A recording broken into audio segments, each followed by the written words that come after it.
শ্ৰীমন্ত শংকৰ হৰি ভকতৰ যাৰ যেন কল্প তৰু তান্ত বিনাই নাই নাই নাই আমাৰ পৰম গুৰু ৰাম আমাৰ পৰম গুৰু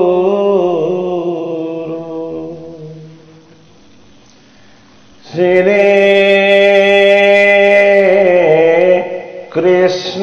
কৃষ্ণায় নমঃ। কৃষ্ণায় বাসুদেবায় দৈবকী নন্দনায়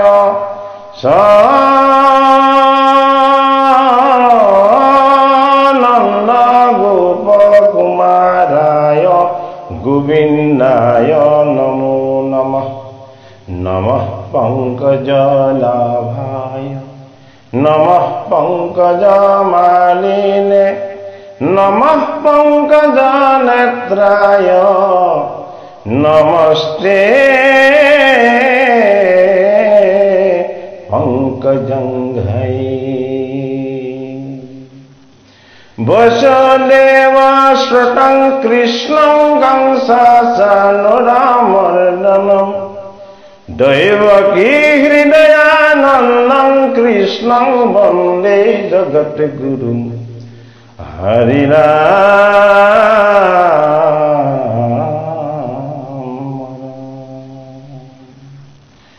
মূকং করোতি বাসাংলং পঙ্গুলঙ্গায়তে গিরিম ইয়ৎকৃপাতমহং বন্দে পরমানন্দ মাধবম। হরি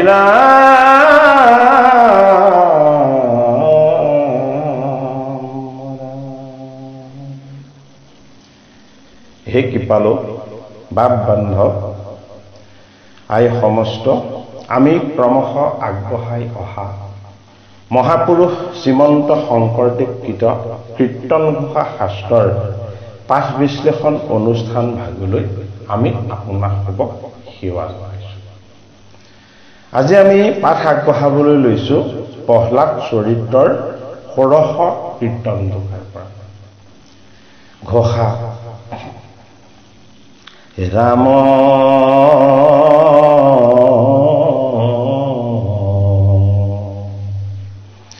পাৱে ভজ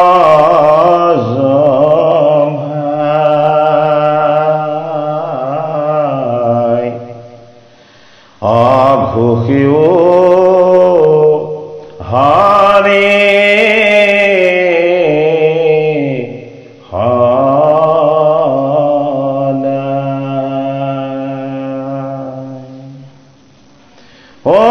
ৰাম পাৱে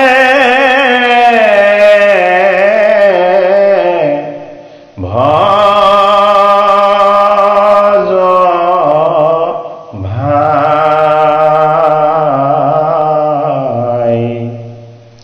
ঘোষিও হৰি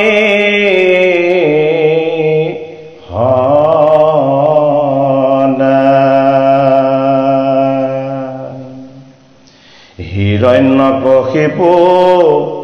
শুনি আহেন ক্ৰোধত ইয়াতি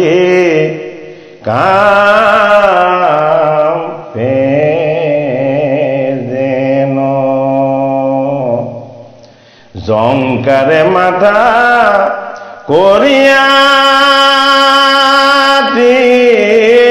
দৰ্প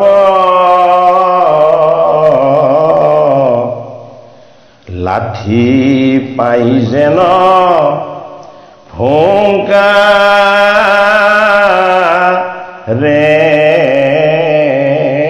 সৰ্ব পলাৰে আছে অবন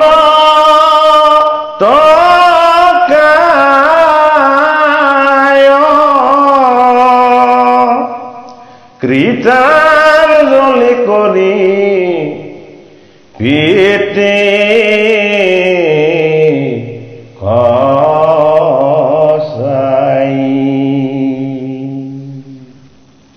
অসুৰে গৰ্জয় কটাই খেচাই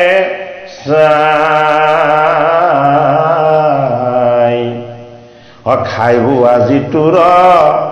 মুন পুতা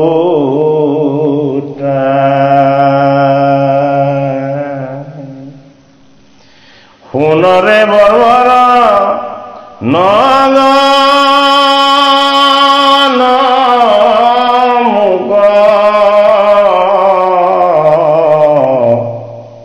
দেখাইব আজি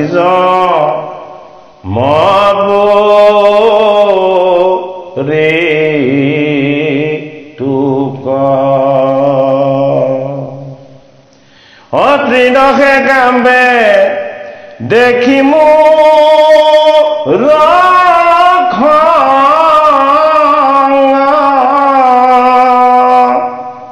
অকৰস কেনে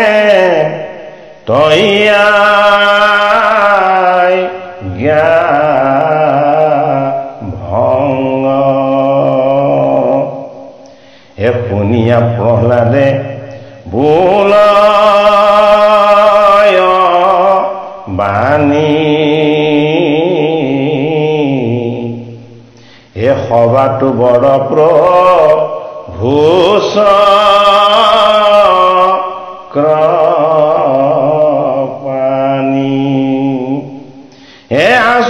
তুমি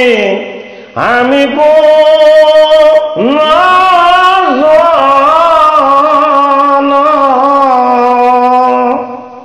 হে বমা দেখবে যাৰ চৰণ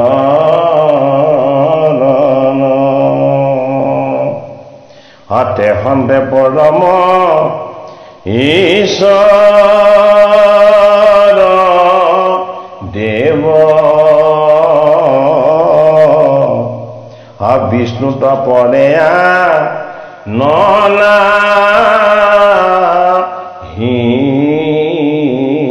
কেৱ আপোন মায়াৰ বলে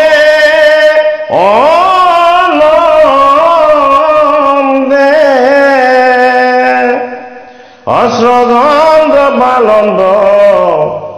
হংহ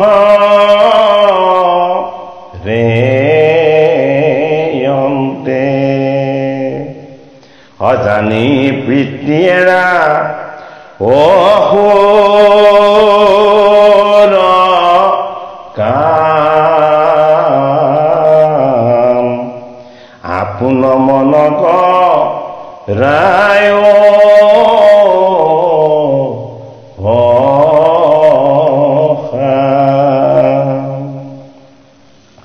এ শত্ৰু মিত্ৰ হব কৰি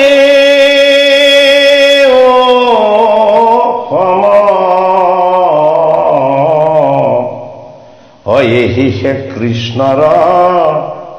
ভক্তি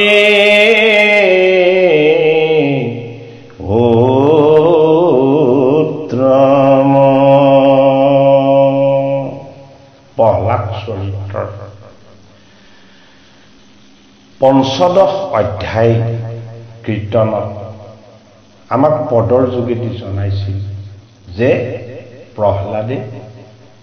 গুৰু সন্ধ আৰু অমৰ্ক যেতিয়া তেওঁলোকক বামানয় আৰু ৰাজনীতিক শিক্ষা আদি শিকায় তেওঁলোক গৃহৰ কৰ্মৰ বাবে যায় তেতিয়া প্ৰহ্লাদে সমস্ত দৈত্য শিশুক মাতি আনি হৰিৰ গুঞ্জ আৰু লীলাৰ কথা কয়। এই জগতখন মোহময় মায়াময়। দৈত্য শিশুসকলক বুজাই দিলে যে জীৱনৰ অৰ্ধবয়স কেৱল জীৱৰ শুই থাকোঁতে যায়। জীৱনৰ 20টা বৰ্ষ কেৱল বৃদ্ধ অৱস্থাত জড় হৈ থাকোঁতে যায়। জীৱনৰ 20টা বৰ্ষ কেৱল ক্ৰীড়া কৰি ফুৰোঁতে খেল ধেমালি কৰি ফুৰোঁতেই যায়। আৰু জীৱনৰ 10টা বৰ্ষ কেৱল বিদ্যাধন অৰ্জন কৰোঁতেই কটাব লাগে। গতিকে সেই শিশুসকল হৰিভকতি কৰিবলৈ আমাৰ সময়েই নৰয়। গতিকে আমি শিশু কালৰ পৰাই ভাগৱত ধৰ্ম ধাৰণ কৰি জগতৰ হৰিক উপাসনা কৰিব লাগে। হৰিৰ উপাসনাৰ এই ৰহস্যময় কথা দৈত্য শিশুসকলে প্ৰহ্লাদৰ মুখপদ্মে শুনি বামানয় শিক্ষাৰ ফালে পিঠি দিলে। প্ৰত্যেকেই সমস্ত প্ৰাণীক বিষ্ণু সম দৰ্শন কৰি প্ৰাণীৰ প্ৰতি প্ৰেম আৰু দয়াৰ ভাৱ হৃদয়ত ৰাখি ভগৱান হৰিৰ ৰাম কৃষ্ণ নামেৰে হাত তালি বজাই বজাই গীত গাবলৈ ল'লে। গুৰু সন্ধ আৰু অমৰ্কই ভাবিলে যে আমাৰো আৰু প্ৰাণ বেছি দিন নিটিকিব। এই যে প্ৰহ্লাদক আমি যে বামানয় শাস্ত্ৰৰে শিকাব পৰা নাই আৰু বাকী শিশুসকলকো যে ই ভস্ত কৰিছে নষ্ট কৰিছে এই কথা কৈ আমি হিৰণ্যকশিপুক আপত্তি দিব লাগিব। গুৰুৱে নি প্ৰহ্লাদক হাতত ধৰি টানি পিতৃৰ ওচৰত নি কৈ দিলে যে ই বামানয় শাস্ত্ৰ নপঢ়ে আৰু নুশুনে। ই কেৱল ভগৱান হৰি ভগৱান বিষ্ণুৰ কেৱল নাম গুণ গাই নিজেতো নষ্ট হৈছেই গোটেই দৈত্যৰ কুলটোকে ভস্ত কৰিছে। এই কথা যেতিয়াই দৈত্যেন্দ্ৰই শুনিলে অৰ্থাৎ তমগুণত ক্ৰোধ, ৰজগুণত ভোগ বিলাস আৰু আনন্দ, সত্যগুণত সহনশীলতা ধৈৰ্যশীলতা আৰু হৰিভকতি এইখিনি সাধন হয়। দৈত্যেন্দ্ৰ যদিও আগৰ জন্মত বৈকুণ্ঠৰ পাৰিষদ আছিলে, সিদ্ধ হবৰ অভিসম্পাতত তেওঁ অসুৰ যোনিত জন্ম লৈ আসুৰী বৃত্তিৰ ভাগ লাভ কৰিলে। সেইটো কাৰণে যিজন বিষ্ণুক সকলোৱে উপাসনা কৰে তেওঁ এইবাৰ বিষ্ণুৰ লগত শত্ৰুতা কৰিছে। বামানয় স্বৰূপ বন্ধনকাৰী বৃত্তিবিলাকক তেওঁ বৰণ কৰি নিগম শাস্ত্ৰৰ মাৰ্গটোকেই তেওঁ সম্পূৰ্ণৰূপেৰে উচ্ছেদ কৰিব বিচাৰিছে। কিন্তু তেওঁৰ পুত্ৰ মাতৃৰ গৰ্ভত থাকোঁতেই দেৱঋষি নাৰদৰ কৃপাত হৰিৰ নাম বস্তু আৰু বিষ্ণুৰ স্বৰূপ তত্ত্ব ভকতিৰ সমস্ত জ্ঞান গুৰু নাৰদৰ কৃপাত তেওঁ গৰ্ভত থাকোঁতে লাভ কৰিলে। হৰিয়ে এজন পাৰিষদক যদিও তেওঁ বৈৰী কৰি দিছে, সেই পাৰিষদৰ পুত্ৰ হিচাপে প্ৰহ্লাদক হৰিৰ একান্ত বৈষ্ণৱ কৰি দিছে। এফালে শত্ৰুতা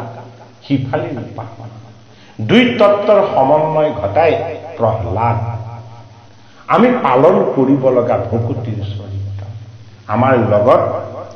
তমোগুণ স্বৰূপ অহংকাৰ, ক্ৰোধ, জেদ, ৰাগ এইবিলাক আছে। আমাৰ লগত বিষয় বাসনাৰ বন্ধন, ৰাজসিক ভোগবিলাক আনন্দৰ উন্মত্ততা আছে। এই ৰিপুময় বাসনাবিলাক আসুৰী বস্তু আৰু হিৰণ্যকশিপুৰ তুল্য। বন্ধনকাৰী বিদ্যাকে লৈ লৈ অৱশেষত নিজকটো পাহৰেই এই জগতখনকে চিনি নোপোৱা হয়। প্ৰহ্লাদ আনন্দময় ভকতিৰ তত্ত্ব, সমস্ত প্ৰাণীক ঈশ্বৰ বিষ্ণুময় জ্ঞান কৰে আৰু প্ৰহ্লাদে নৰতনু পাইছে হৰিৰ ভকতি কৰি এই জগতৰ একমাত্ৰ নিয়ন্তা অনন্ত স্বৰূপ ঈশ্বৰ। এই কথা পদৰ যোগেদি আমাক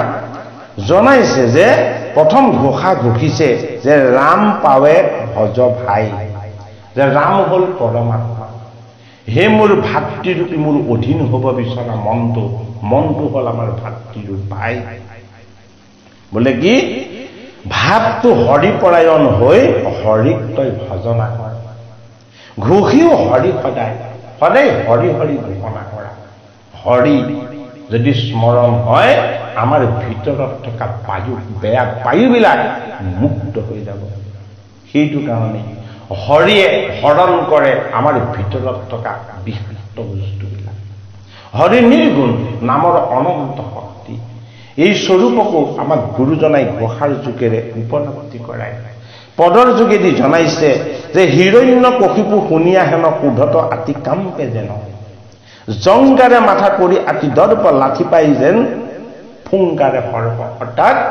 এই প্ৰহ্লাদে গোটেই দৈত্যকুলটোক নাশ কৰি বিষ্ণুক ভুকুটি কৰিবৰ কাৰণে দৈত্য শিশুসকলক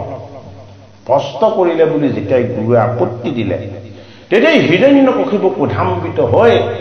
কোপ পৰা সৰ্পৰ নিচিনাকে তেওঁ পাই উগ্ৰ মূৰ্তি ধাৰণ কৰিলে প্ৰহ্লাদে পিতৃৰ কোষ দেখি তললৈ মূৰ কৰি ভগৱন্ত ঈশ্বৰক চিন্তা কৰি মৌন হৈ আছে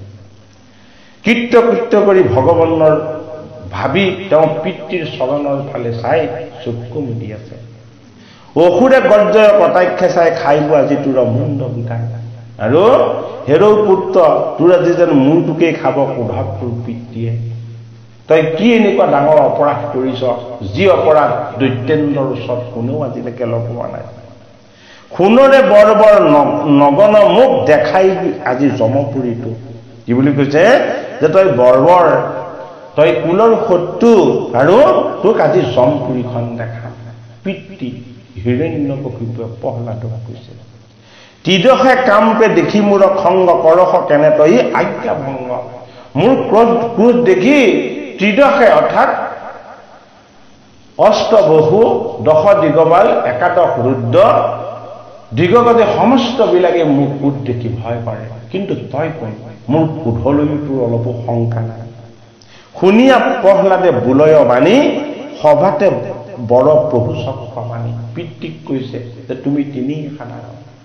তোমাৰ ক্ৰোধলে ভয় কৰাটো কোনো উচিতেই নহয় বোলে কিয় উচিত নহয় যে সভাটো বৰ প্ৰভু চক্ৰ মানি এই সমস্ত বিলাকতকৈও ডাঙৰ শ্ৰেষ্ঠ সৰ্বশক্তিমান হাতত চক্ৰ ধাৰণ কৰা চক্ৰবাণী আছোক তুমি আমি কোনজন ব্ৰহ্মা হৰে সেবে যাৰ চৰণ হেৰা মোৰ পিতৃ তুমি দৈত্যেন্দ্ৰ মই প্ৰহ্লাদ আমিনো কোন গোটা আমিনো কোনজন সেইজন পৰম প্ৰভু পৰমেশ্বৰক সৃষ্টিকৰ্তা ব্ৰহ্মা আৰু সাধনময় হৈ উপাসনা কৰে শেষত হৰৰ ৰূপ লৈ সংহাৰ কৰা কিবই তেহন্তে পৰম ঈশ্বৰদেৱ বিষ্ণুত পৰে আন নাহি কেৱল সেইজনেই পৰম ঈশ্বৰ বিষ্ণু তেওঁতকৈ আৰু বেলেগ কোনো নাই এই জগতত তেওঁৰ বাহিৰে বেলেগ বোলে ভয় কৰিব লগাও নাই আপোনাৰ মায়াৰ বলে অনন্তে সদন্ত পালন্ত সংহৰে অন্তে অনন্ত ঈশ্বৰে নিজৰ মায়াৰ সত্তাৰ যোগেদি এই ব্ৰহ্মাণ্ড নিৰ্মাণ কৰে আৰু শেষত শক্তিমন্ত তেওঁ সেই শক্তিৰে সৈতেই গোটেই ব্ৰহ্মাণ্ডকেই বিনাশ কৰে জানি পিতৃয়েৰা অসুৰ কাম আপোনাৰ মন কৰা উপকাম হে মোৰ পিতৃ ক্ৰোধ জেদ অহংকাৰ শক্তি সামৰ্থ্য এই অহংকাৰ বিলাক তুমি মনৰ পৰা ত্যাগ কৰা কিয়নো তুমি ষষ্ঠ অৱস্থালৈ আহা সুস্থ অৱস্থালৈ আহা শত্ৰু মিত্ৰ হব কৰিও সম এই জগতখনত তুমি কাকো শত্ৰু বুলি ভাবিব নালাগে মিত্ৰ বুলি ভাবিব নালাগে সমস্ততে সমানেই বাস কৰি আছে আমাৰ স্বামী বিষ্ণু তুমি সমদৃষ্টি সম্পন্ন হোৱা এহিহে কৃষ্ণৰ ভক্তি উত্তম এই কৃষ্ণৰ উত্তম ভক্তিৰ লক্ষণ যিজনে শত্ৰু মিত্ৰ সমস্ততে সমজ্ঞান কৰিব পাৰে প্ৰহ্লাদৰ পিতৃৰ ওচৰত ভকুতিৰ বিচাৰ আৰু দৈত্যেন্দ্ৰ ক্ৰোধ আৰু অহংকাৰৰ অগ্নিৰূপ প্ৰকাশ হে নিজে নিশৰীৰ ৰাখ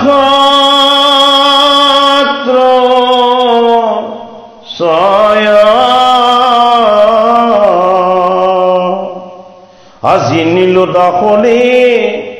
হে নকয়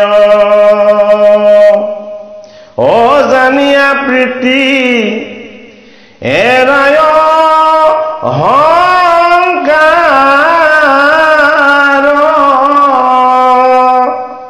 অভজিও কৃষ্ণক কহি লোহাৰ শুনিয়া হিৰণ্যে বোলে বচন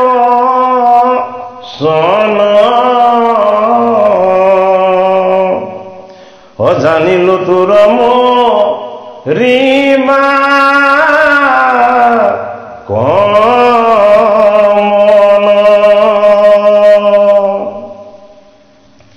মুক বিকৰ্থ ওৰে মোৰ বৰ হে মুঠ পৰে আছে আওৰ ঈশ্বৰ অবেলাই কাটি তোক খাম না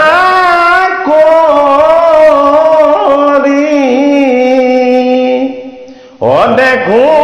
কেন মতে ৰাখো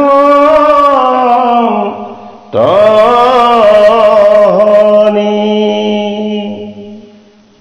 এ হৰি সেজনী জগত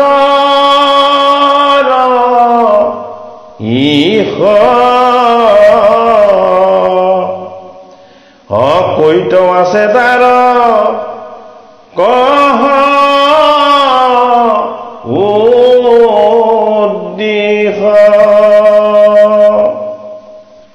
হে শুনিও প্ৰহ্লাদে বোলায় বাণী ব্যাপক বিভূপ্ৰ ভূষ কৃপানি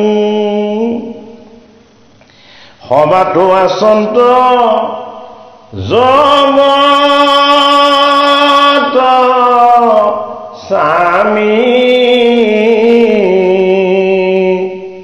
স্ফটিকৰ তম্ভে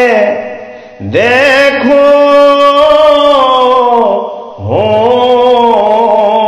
আমি হে শুনি দৈতপতি দান্ত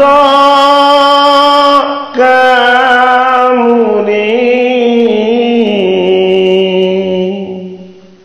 হে ডাবৰ খৰ্গলৈ লয়াঞ্জুৰি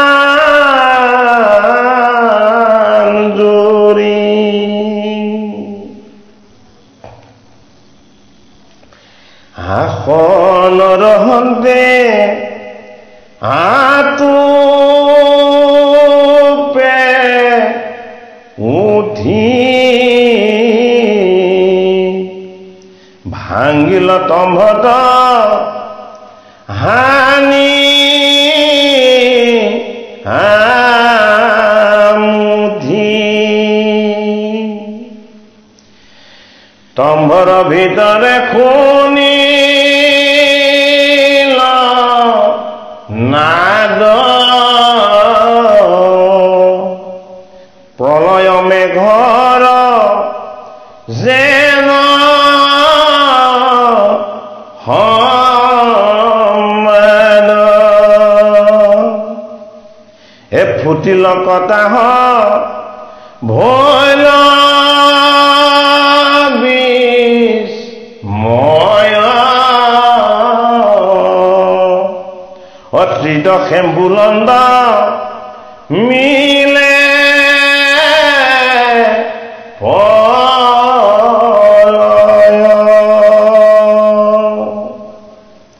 হে যত বৰা দৈদ্য আছে পাখে কামপ্ৰে পৃথিৱীত পৰি য়াত্ৰাহে হে কৃষ্ণৰ কিংকৰে কহে কৰে হে বোলা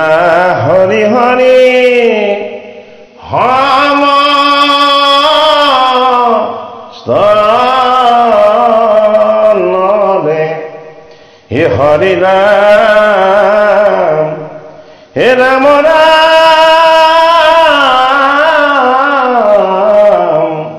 হে ৰাম ৰাম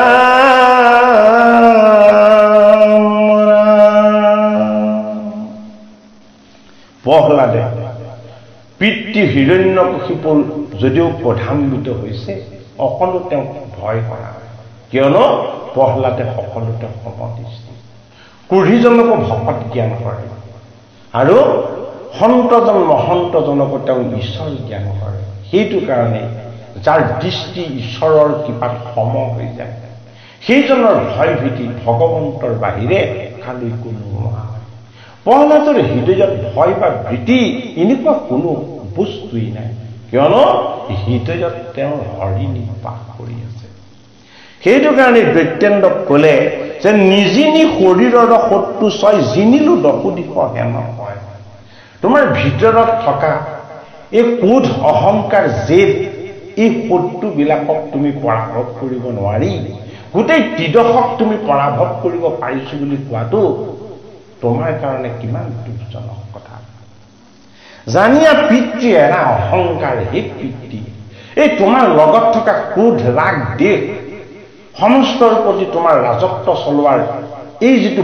বহ কৰিব বিচৰা তোমাৰ মন তুমি তোমাৰ ভিতৰত থকা শত্ৰুকেইজনক তুমি বিচাৰিছা যিকেইজন শত্ৰুৱে তোমাক অনিষ্ট কৰি আছে এই অহংকাৰ তুমি ত্যাগ কৰা তুমি স্বচ্ছ হোৱা তুমি সুস্থ হোৱা জানিয়া পিতৃ এৰা অহংকাৰ ভজিও কৃষ্ণক কহিলো তোমাৰ লগত অহংকাৰ বহুত বেছি আছে হে পিতৃ তুমি কৃষ্ণক ভক্তি কৰা তোমাৰ অহংকাৰ শুনিয়া হিৰণ্য বোলে বচন জানিলো তোৰ মৰিবা প্ৰহ্লাদৰ এনে সত্যগুণী উপদেশ পাই দৈত্যেন্দ্ৰ আৰু ক্ৰোধৰ অগ্নিত প্ৰজ্বলিত হ'ল আৰু ক'লে যে তোৰ আৰু মৰিবলৈ ভয় নাই বুজি পালো হয়নে তই এতিয়া মৃত্যুকে আঁকোৱালি ল'ব লাগিব মোক বিকট ওৰে বৰ্বৰ মুঠ পৰে আছে আউৰি তই মোকেই উপদেশ দিয় তই মোৰ লগতে বাকযুদ্ধ কৰ মোতকে ঈশ্বৰীয় জগতত আৰু তই ক'ত দেখা পাইছ সকলোৱে মোক দৈত্যেন্দ্ৰ বুলি ভয় কৰে পূজা কৰে পেলাইবোৰ কাটি তোক খান্দা কৰি দেখো কেনেমতে ৰাখণ্ড হৰি তোক আজি খণ্ড খণ্ড কৰি কাটি পেলাম তোৰ হৰিয়ে তোক কেনেকে ৰক্ষা কৰে মই আজি চাই লওঁ এই বুলি প্ৰহ্লাদক দৈত্যেন্দ্ৰই কৈছে হৰিহে যদি জগতৰ ইহ কৈতো আছে তোৰ কহ উদ্দেশ্য হৰিয়ে যদি গোটেই জগতৰ নিয়ন্ত্ৰক ঈশ্বৰ ক'ত আছে তেওঁ তই মোক দেখুৱাই দেচোন শুনিও প্ৰহ্লাদে বুলয় বাণী ব্যাপক বিভু প্ৰভু চক্ৰবাণী হে মোৰ পিতা জগতৰ হৰি চক্ৰবাণী সমস্ততে ব্যাপ্ত হৈ আছে সমস্ততে তেওঁৰে ব্যাপ্তি সবাতো আচন্ত জগত স্বামী স্ফটিকৰ তম্ভে দেখো আমি যদিও জগতৰ হৰি সমস্ততে আছে ফটিকৰ দৰে নিৰ্মল ষষ্ঠ বস্তুবিলাকত তেওঁ জিলিকি থাকে তাকহে তেওঁ দেখা পোৱা যায় এই ফটিক কাম ক্ৰোধ লোভ মোহ অহংকাৰ এই সমস্ত বিলাক অদৈত্যময় বোকাৰ পৰা বিমুক্ত সেইটো কাৰণে ফটিক মানে স্বচ্ছ আৰু নিৰ্মল যাৰ অন্তৰ বা হৃদয় নিৰ্মল যাৰ ভাৱ শুদ্ধ যাৰ চিন্তন ভাল তেনেকুৱা ধৰণৰ ফটিকময় হৃদয়ৰ দৃষ্টিৰে সৰ্বব্যাপ্ত হৰিক দৰ্শন পোৱা যাব হৰিক ফটিকৰ স্তম্ভৰ মাজত দেখিছে প্ৰহ্লাদে কিন্তু সেই ফটিকৰ মাজত একো দৰ্শন পোৱা নাই হিৰণ্যকশিপুৱে এজন ভগৱান সৰ্বব্যাপ্ত হৈ প্ৰকাশ হৈ আছে এজন অন্ধ আৰু অজ্ঞ যিজনে তেওঁক দৰ্শন পোৱা নাই গতিকে হৰিক যদি দৰ্শন পাবলৈ হয় তেতিয়াহ'লে হৰি থকা ঠাইত পহাই কৰিব লাগিব ৰাম নামৰ বজ্ৰক পহাৰি তাক কৰা মুখিব হিৰণ্যকশিপুৱে প্ৰয়োগ কৰা সেই অস্ত্ৰ যদিও খান্দা বা অস্ত্ৰ কিন্তু ভগৱন্তৰ সন্ধান মানে ঈশ্বৰ যদিও তেওঁ বৈৰী ভাৱেৰে হৰিৰ সন্ধান কৰিব বিচাৰিছে, এই সন্ধান কিন্তু সাধাৰণ সন্ধান নহয়। এজন ভকতে ভগৱানক কৰা সন্ধান আধ্যাত্মিক দৃষ্টিৰে সেয়াও এক গভীৰ ৰহস্য তত্ত্ব। শুনি দৈত্যপতি দান্ত কামুৰি ডাবৰ খৰ্গ লৈ লগান ধৰিলে। তেওঁ ডাবৰ খৰ্গ বা অস্ত্ৰপাত তেওঁ আজৰি ল'লে আৰু তাত কামুৰি তেওঁ কোষ কৰিলে। আসনৰ সন্তা আটুপে উঠি ভাঙিল তম্বত হানিয়ামুঠি। আসনৰ পৰা উঠি হস্তৰে প্ৰহাৰ কৰি সেই ফটিকৰ স্তম্ভটো চূৰ্ণাকৃত কৰি দিলে।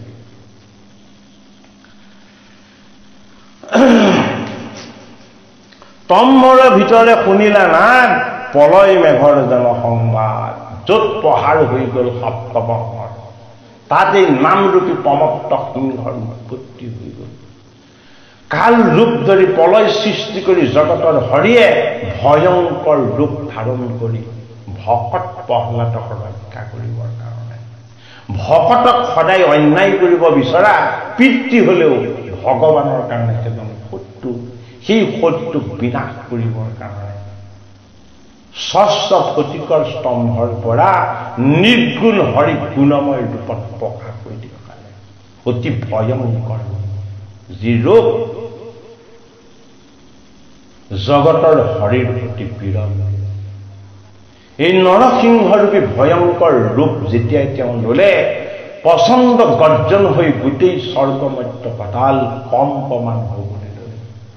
তলৈকতেই যেন ভূমিকম্প হৈছে আৰু তিদশে ভয়ত কম্পমান হৈছে। তিদশে বলন্ত মিলে প্ৰলয়। গোটেই তিনি তলৈকতেই প্ৰলয়ৰ জোৱাৰ জোকাৰ উঠিছে। যত বৰদৈত্য আছে চৌপাশে কামপে পৃথিৱীত পৰিয়াত ৰাখে। কি হ'ল, চৌপাশত যিমানবিলাক দৈত্য আছিলে সেই ভগৱন্ত প্ৰভুৰ বিৰাট ৰূপ আৰু তেওঁ শব্দ বা নাদত সকলোজনে মাটিত পৰি ভয়ত কম্পমান হ'বলৈ লাগিলে। কৃষ্ণৰ কিংকৰে কহে শংকৰে বোলা হৰি সমস্ত। কৃষ্ণৰ কিংকৰ জগতগুৰু শ্ৰীমন্ত শংকৰদেৱ গুৰুজনাই আমাৰ সমস্ত জনকেই এই প্ৰহ্লাদ চৰিত্ৰৰ শ্ৰৱণ কীৰ্তনৰ যোগেদি আমাৰ ভকতিক ঈশ্বৰমুখী কৰি হৰিৰ সান্নিধ্য প্ৰহ্লাদ স্বৰূপ ভকতিৰ অমৃতময় চৰিত্ৰ আমি শ্ৰৱণ কীৰ্তন কৰি যাতে লাভ কৰিব পাৰোঁ, সমস্ত জনকেই তেওঁ আহ্বান জনাইছে। হৰি হৰি ঘোষণা। এই কি পালো, গুৰুমূৰ্তি বাপ বান্ধৱ সমস্ত প্ৰহ্লাদ চৰিত্ৰৰ 16 অধ্যায় কীৰ্তন, 16 কীৰ্তনৰ পাঠ আৰু পৰ্যালোচনাৰ আমি ইমানতে সামৰণি সেৱা কৰিছো। হৰি